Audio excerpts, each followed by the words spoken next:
मला माहित आहे का त्रिशुंड गणेश मंदिराचं हे वैशिष्ट्य? तर चांगलं मंडळी, मी कौस्तुभ आणि तीर्थाटनच्या अजब पुण्याचे गजब देव या विशेष मालिकेतील आणखी एका भागामध्ये मी तुमच्या सगळ्यांचं स्वागत करतो. आणि आज आपण दर्शन घेणार आहोत पुण्यातील सोमवार पेठेतील श्री त्रिशुंड गणेशाचं.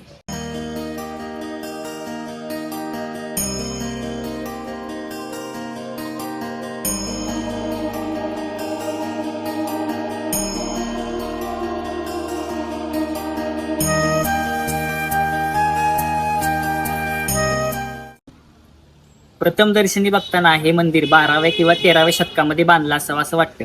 मुळात हे मंदिर 1754 साली बांधून पूर्ण करण्यात आलं. भीमगिरीजी गोसावी महाराजांनी या मंदिराचा जीर्णोद्धार केला.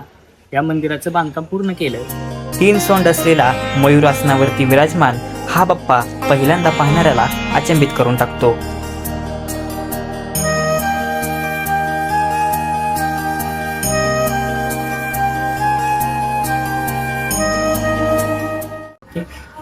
तर मंडळी, या त्रिशुंड गणपतीचं आणखी एक वैशिष्ट्य म्हणजे या मंदिराला तळघर आहे. या मंदिराचे संस्थापक श्री दत्तगुरु गोस्वामी महाराज यांची तळघरामध्ये समाधी आहे आणि दरवर्षी गुरुपौर्णिमेला हे तळघर दर्शनासाठी उघडं केलं जातं. पण याचं एक वैशिष्ट्य सांगायचं झालं तर श्री त्रिशुंड गणपतीला जो नित्याभिषेक केला जातो, त्या अभिषेकाचं पाणी हे रोज त्या समाधीवरती उघळत असतं आणि त्या समाधीला नित्याभिषेक होत असतो. मंडळी, तुम्ही बघाल गणेशाला 3 सोंडे आहेत. श्री गणेश मयूरासनावरती विराजमान आहेत. त्यांच्या एका मांडीवरती देवी लक्ष्मी म्हणजेच देवी गौरी आहेत. एक सोंड त्यांची मोदकापाशी, एक श्री गौरीच्या हनुवटीपाशी आणि एक पोटावरती, अशा 3 सोंड आहेत. आणि त्यांच्या मागं शेषशाही भगवान विष्णू विराजमान आहेत.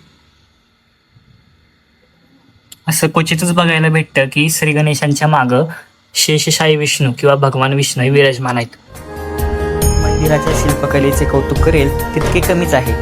मंदिराच्या मागील बाजूस उद्भवलिंग ब्रह्मा विष्णूच्या गर्भहरणाची कथा दर्शवतात. तर मंडळी, हे जे शिल्प दिसतंय, या शिल्पामध्ये आपल्याला गेंडा आणि काही सैनिक दिसतात. तर हे सैनिक हे इंग्रज अधिकारी आहेत आणि गेंडा हे आसामचं प्रतीक आहे. जेव्हा इंग्रज अधिकाऱ्यांनी आसाम प्रांत आपल्या विळख्यात घेतला तर त्याचंच प्रतीक म्हणून हे शिल्प कोरण्यात आलेलं आहे.